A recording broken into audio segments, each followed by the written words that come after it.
நம்ம இன்னைக்கு என்ன பண்ண போறோம்னா டிஐஒயில் CO2 தான். CO2 காஸ்ட் எல்லாமே வந்து அக்வாரியமில் ரேட்டு பயங்கரங்க. அதனால் வந்து இந்த இன்க்ரீடியன்ட் வச்சு தான் பண்ணலான்னு ஐடியா பண்ணியிருக்கேன். CO2 வந்து இந்த கிட்டு பார்த்தீங்கன்னா வந்து டிஃப்யூசர் கிட்டு வந்து நான் கொளத்தூர் மார்க்கெட்டில் வாங்கியாச்சு.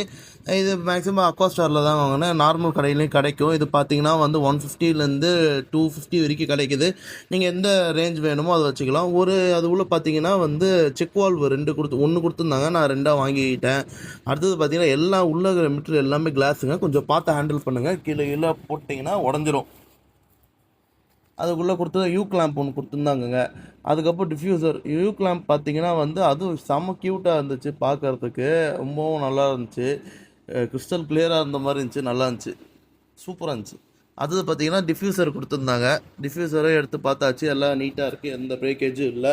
செக் பண்ணிக்கோங்க. நீங்கள் மேக்ஸிமம் கடையிலே செக் பண்ணிடுங்க, அதுதான் நல்லது. இதை வாங்கினதுக்கப்புறம் நீங்கள் செக் பண்ணிங்கன்னா ரிட்டன் எடுத்துக்க மாட்டாங்க, அவ்வளோதாங்க. செக் வால்வ் வந்து எல்லாம் பார்த்தாச்சு. அடுத்தது பார்த்திங்கன்னா வந்து நம்ம அகரகர்லாம் எப்படி அகரகரை வச்சு, அதாவது கிச்சன் காம்பனண்ட்ஸை வச்சு எப்படி நம்ம பண்ணுறதுன்றதை பார்க்கலாம், ஓகேங்களா. இதுக்கப்புறம் பார்த்தீங்கன்னா CO2 முக்கியமான ஒரு 2 பாட்டில் எடுத்துக்கங்க. ஒரு கேப்பில் பார்த்தீங்கன்னா வந்து சிங்கிள் வால்வ் வச்சு ஒரு ஹோல் ஒன்று போட்டு இதை ஃபிக்ஸ் பண்ணிடுங்க. ஃபெவிக்கோ இல்லை வந்து அனபாண்டோ போட்டு ஃபிக்ஸ் பண்ணிக்கோங்க. அதுக்கப்புறம் பார்த்தீங்கன்னா 2வது பாட்டில் ஒரு பாட்டில் எடுத்துக்கோங்க. ஒரு 1 லிட்டர் பாட்டில், ஒரு 500 லிட்டர் பாட்டில் எடுத்துக்கிட்டு இன்னொரு கேப்பில் பார்த்தீங்கன்னா வந்து டபுள் ஹோல் போடணும். நான் அது உங்களுக்கு காட்டுறேன். இது வந்து சிங்கிள் ஹோல் தான் போட்டு ஃபுல்லாகவே சீல் பண்ணியாச்சு. மேக்ஸிமம் சீல் பண்ணுறது தான் ரொம்ப நல்லது, ஏர் லீக் இருக்கவே கூடாது. இது பார்த்தீங்கன்னா வந்து செகண்ட் பாட்டில், அதில் வந்து டபுள் ஹோல் போடணும். அதே மாதிரி 2 வால்வு வைக்கிற மாதிரி பார்த்துக்குங்க. இப்போ அகர் எப்படி பண்ணுறதுன்றதை பார்க்கலாம். ஒன்றும் இல்லைங்க, நம்ம சுகர் லைட்டாக எடுத்துக்க வேண்டியதான். அப்புறம் அகர் பவுட்ரு, அது 2த்தையும் வந்து ஹீட்டில் ஒரு வார்மான வாட்டரில் நல்லா மிக்ஸ் பண்ணுங்கள். 2 டிசால்வ் ஆகிற வரைக்கும் நீங்கள் மிக்ஸ் பண்ணணும், ஓகேங்களா. டிசால்வ் ஆகிற வரைக்கும் மிக்ஸ் பண்ணாலே போதும். இன்ஸ்டன்ட் ஈஸ்ட் எதுக்குன்றதையும் நான் சொல்கிறேன் கண்டிப்பாக, ஓகேங்களா. எடுத்தோடனே அகர் பவுட்ரையும் இந்த சுகரையும் எடுத்து 2த்தையும் ஒரு வார்மான வாட்டரில் போட்டு மிக்ஸ் பண்ணுங்கள். அப்புறம் ஹீட் பண்ணதுக்கப்புறம் நல்லா டிசால்வ் ஆனப்போ ஒரு பாட்டிலில் ஊற்றுனீங்கன்னா இந்த மாதிரி தான் வரும். நல்லா ஜெல்லி மாதிரி அந்த பாட்டிலில் போய் செட்டில் ஆகிடும். இது எதுக்காகனா வந்து CO2 வந்து நம்ம நார்மலாக ஒரு CO2 ஜென்ரேட்டர் பண்ணுறோன்னா ஒரு 1 or 2 வீக்ஸ் தான் இருக்கும். இது 3 or 4 வீக்ஸ் வரும்ன்றாங்க. டெஸ்ட் பண்ணி பார்ப்போம். இந்த பாட்டிலில் வெறும் நம்ம தண்ணி மட்டும் தான் ஃபில் பண்ண போகிறோம், ஓகேங்களா. அந்த 2 கேப்பையும் எடுத்துக்கங்க. நல்லா அனபான் விட்டுலாம் வந்து சீலண்ட்லாம் பக்கம் ஆகிடுச்சான்னு ஒரு தடவை செக் பண்ணிங்க. ஏன்னா ஏர் லீக் இருக்கவே கூடாது. ஏர் லீக் இருந்துச்சுன்னா உங்களுக்கு ப்ரெஷர் கிடைக்காது. ப்ரெஷர் கிடைக்கலன்னா CO2 டிஃப்யூசர்லேருந்து இந்த பபுள்ஸ், அழகான ஒரு பபுள்ஸ் வராது. நீங்கள் வீடியோ ஸ்டார்டிங்கில் பார்த்துருப்பீங்க, அது அழகாக வரும், அது வராது, ஓகேங்களா. அந்த பாட்டிலே எடுத்துங்க. பாட்டிலெலாம் எல்லாம் செக் பண்ணிக்கோங்க, ஏன்னா ஏதாவது ஹோல்ஸ் எதாவது இருக்காண்டு. திருப்பி வந்து ஏற்கனவே நம்ம ஜெல்லி இது பண்ணிட்டோம். இப்போ சுகரையும் இன்ஸ்டன்ட் ஈஸ்ட்டையும் வந்து எடுத்துக்கிட்டு அது 2த்தையும் ஒரு வார்ம் வாட்டரில் கலக்குனீங்கன்னா அது டிசால்வ் ஆகிற வரைக்கும்.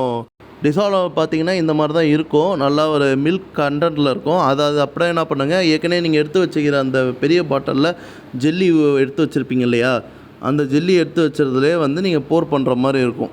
ஏன்னா நம்மளுக்கு அப்போ தான் லாங் லாஸ்டிங்கில் வந்து CO2 கிடைக்குன்றாங்க. இதை ட்ரை பண்ணி பார்த்தா தான் தெரியும். சரி, ட்ரை பண்ணிடலான்றதால தான் வந்து இந்த மெத்தட் DIYயில் பண்ணலான்ட்டு நான் பிளான் பண்ணேன். இப்போ ஈஸ்ட் அது மேலே ஊற்றிடுங்க. இது ஊற்றுனீங்கன்னா அதுவே ஒரு 30 or 16 மினிட்ஸில் வந்து உங்களுக்கு வந்து CO2 ஜென்ரேட் ஆக முடிக்கும். ஜென்ரேட் ஆகிறத எப்படி கண்டுபிடிக்கணுன்றதே நான் உங்களுக்கு வீடியோவில் சொல்கிறேன், ஓகேங்களா. இந்த சிங்கிள் வால்வு போட்டு வச்சோம்ல, அதை போட்டு லாக் பண்ணிடுங்க, ஓகேங்களா. டபுள் வால்வு போட்டதில் வந்து தண்ணியை ஃபில் பண்ணிக்கங்க.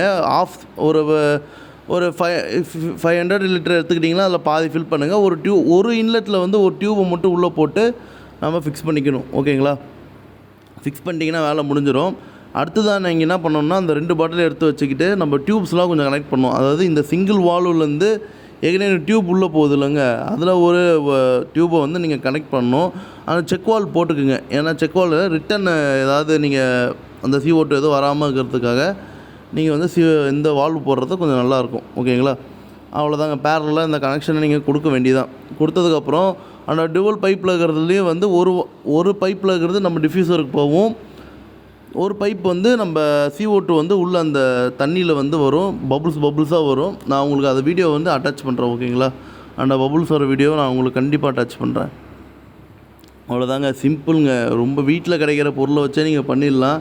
இந்த மேக்ஸிமம் இந்த செட்டப் காஸ்ட் பார்த்தீங்கன்னா ஒரு 500 தான் ஆச்சு. வெறும் 500 தான். டிஃப்யூசர் இல்லாமல் நீங்கள் வந்து ஏர் ஸ்டோன்லாம் போயிட்டீங்கன்னா வெறும் 200 தான் ஆகும். நீங்கள் வந்து ஈஸியாக பண்ணிடலாம். இது ஒரு 2 ஆர் 3 வீக்ஸ் வரும். அதனால் உங்களுக்கு எந்த பிரச்சனையும் இல்லை. செக் வால் கண்டிப்பாக போட்டுக்குங்க. அது ரொம்ப முக்கியம். ஓகேங்களா? அவ்வளோதாங்க, நம்ம செட்டப் முடிஞ்சிருச்சு. நம்ம இப்போ டேரெக்டாக எடுத்துகிட்டு போய் நம்ம அக்வாரியமில் வந்து நம்ம கனெக்ட் பண்ணி செக் பண்ண வேண்டியதாங்க. நம்ம இப்போ டிஃப்யூசரு அந்த செட்டை எல்லாத்தையும் நம்ம அந்த கிட்ட எல்லாத்தையும் எடுத்துங்க. எப்பயுமே ஏர் டைட்டில் எல்லாமே வச்சுருங்க. ஏர் டைட் இருக்கான்னு மட்டும் பார்த்துக்குங்க. முடிஞ்ச அளவுக்கு வந்து அந்த பாட்டிலையும் உங்களால் சீல் பண்ண முடிஞ்சால் சீல் பண்ணிக்கோங்க. கொஞ்சம் பெட்டராக இருக்கும். ஓகேங்களா?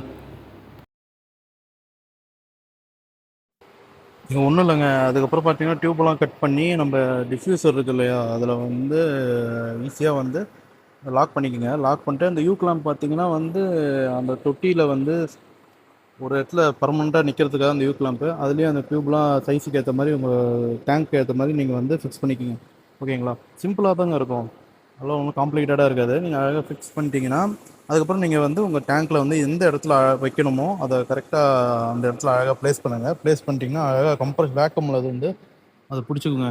பிடிச்சிக்கிச்சின்னா அதுக்கப்புறம் உங்கள் டிஐஒய் அந்த பாட்டில்ஸ் இருக்கு இல்லையா, அந்த பாட்டிலில் வந்து கனெக்ட் பண்ணிங்க. கனெக்ட் பண்ணதுக்கப்புறம் பார்த்தீங்கன்னா அழகாக உங்களுக்கு வந்து பார்த்தீங்கன்னா ஒரு ஒரு 2 ஹவர்ஸ் to 5 ஹவர்ஸ் ஆகுங்க அந்த கேஸ் ரெடியாக வரதுக்கு. கேஸ் ரெடி ஆனதுக்கப்புறம் வேறு லெவலில் இருக்குங்க. அழகாக இருப்பாங்களேன், அப்படியே டைனி பபுள்ஸாக இருக்கும். பார்க்கறதுக்கே வந்து ரிலாக்ஸேஷனாக இருக்குங்க. அழகாக இருக்கும். பிளான்ட்லாம் வேறு லெவலில் க்ரோத் இருக்குங்க. இந்த கலரேஷன்ஸ்லாம் பக்காவாக இருக்கும். சூப்பராகவும் இருக்கும். நீங்களும் இந்த டிஐஒய் ட்ரை பண்ணி பாருங்கள். ஏதாவது டவுட் இருந்துச்சுன்னா கமெண்ட் பண்ணுங்கள். ஓகேங்களா? டாடா, பை பை.